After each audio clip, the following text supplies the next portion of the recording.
واحد المسألة بزاف الناس غافلين عليها، هو أنه الفكرة أهم من رأس المال.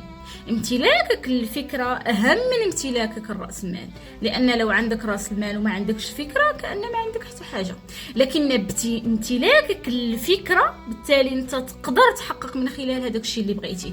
هذاك الشيء علاش أي إنسان هنا كيسمعني عنده فكرة في أي مجال في أي حاجة كيحس بأنه عنده واحد الفكرة، آمن بها، آمن بقدراتك وطبقها في أرض الواقع.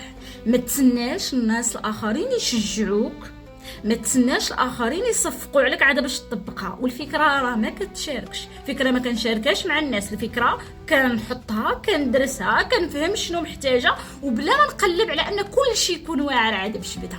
لأن عمر شي واحد في الحياة ما كيبدا كيكون كل شيء واعر. الكمال ما كاينش في الحياه، يعني الا كتقلب على الكماليه وكتقلب على كل شيء يكون واعر باش تبدا عمرك ما غتبدا. امتلاكك للفكره نعمه من عند الله سبحانه وتعالى، فبالتالي اي فكره انت الان كتسمعني كتمتلكها امن بها، امن بها وطبقها على ارض الواقع بالوسائل المتاحه امامك. ماشي بالضروره خاص كل شيء يكون واجد، لان الا تسنيتي كل شيء وجد يا اما الفكره ديالك غتسرق يا اما انت صافي غادي تمل. فتذكر دائما الفكرة أهم من وجود رأس المال.